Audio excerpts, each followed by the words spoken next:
ایسے نہیں ہو سکتا، وہ ٹائم لگتا ہے اس کو، وہ سلو نیچے لے کے آ رہے ہیں۔ ابھی جو ہم پچھلے 2 سال سے یہ ساری انسٹیبلٹی دیکھتے آ رہے ہیں، اس سے 40 انڈسٹریز منسلک ہیں۔ مطلب تو یہ دیکھیں کہ یہ کتنی بڑی خوشخبری ہے سب ان انویسٹرز کے لیے جو ریئل اسٹیٹ میں انویسٹ کرتے ہیں۔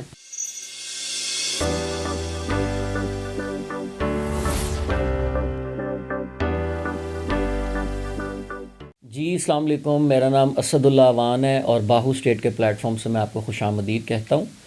آپ ہمارے چینل کو دیکھتے رہتے ہیں، ہم ریئل اسٹیٹ سیکٹر سے انویسٹمنٹ پرپس کو کور کر کے آپ کو اپڈیٹس دیتے رہتے ہیں۔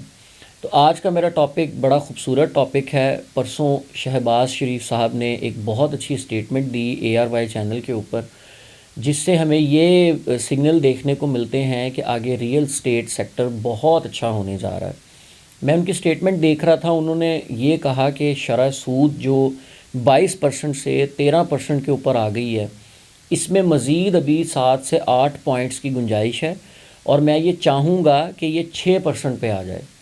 تو یہ دیکھیں کہ یہ کتنی بڑی خوشخبری ہے سب ان انویسٹرز کے لیے جو ریئل اسٹیٹ میں انویسٹ کرتے ہیں، کہ اگر یہ شرح سود فیصد جو ہے وہ 13% سے 6% پہ یا 7% پہ ایون کہ سنگل ڈیجٹ پہ بھی آ جاتی ہے، تو یہ ایک بہت بڑی نیوز ہوگی، کیونکہ بہت سارا پیسہ جو ہمارے بینکس میں پڑا ہوا ہے ہمارے پاکستانیوں کا، وہ باہر نکلے گا، اور جب وہ پیسہ باہر آتا ہے تو سب سے زیادہ سیفسٹ انویسٹمنٹ ریئل اسٹیٹ کی مانی جاتی ہے۔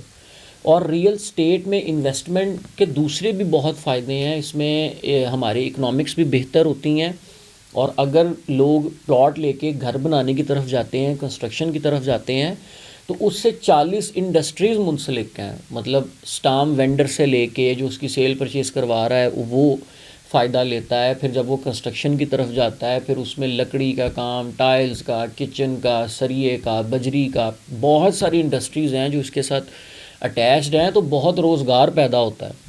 ابھی جو ہم پچھلے 2 سال سے یہ ساری انسٹیبلٹی دیکھتے آ رہے ہیں، تو یہ ساری چیزیں اب میرا خیال ہے کہ ختم ہونے جا رہی ہیں، اور انہی چیزوں سے ہم ایکسپیکٹ کرتے ہیں کہ آنے والا ٹائم کیسا ہوگا۔ تو یہ کچھ ایسی وائبز ہیں جو ہمیں بہت پازیٹیو نظر آ رہی ہیں کہ ہماری جو گورنمنٹ ہے اس وقت وہ اچھے انیشیٹو لے رہی ہے، اور FBR کو بھی انہوں نے بہت اچھا سمجھایا ہے کہ اپنے ٹیکسز کو کم کریں، چونکہ FBR نے یہ سوچا تھا کہ ہم ٹیکسز کو بڑھا دیں گے تو ہمیں ڈبل میں ٹیکسز موصول ہوں گے، جبکہ وہ الٹا ہو گیا، وہ ٹیکسز آدھے پہ آ گئے۔ تو اب انہوں نے یہ سوچا ہے کہ یہ ساری چیزیں واپس ریوائیو کی جائیں اور چیزوں کو دوبارہ سے پلان کیا جائے۔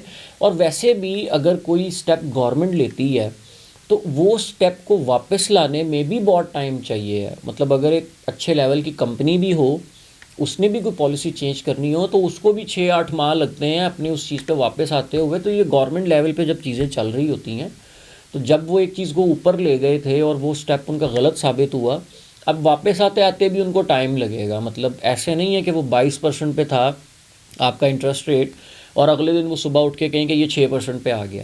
ایسے نہیں ہو سکتا، وہ ٹائم لگتا ہے اس کو، وہ سلو نیچے لے کے آ رہے ہیں، اور وہ 13% پہ اب آ چکا ہے۔ اب آگے مزید یہ 2025 میں اور کم ہوگا۔ تو یہ بہترین ٹائم ہے آپ لوگوں کے پاس جس میں آپ کو انویسٹمنٹ کرنی چاہیے اور اپنے فنڈز کو سیکیور کرنا چاہیے، تاکہ آنے والے ٹائم میں آپ بھی اس سے فائدہ حاصل کر سکیں۔ تھینک یو سو مچ، اللہ حافظ۔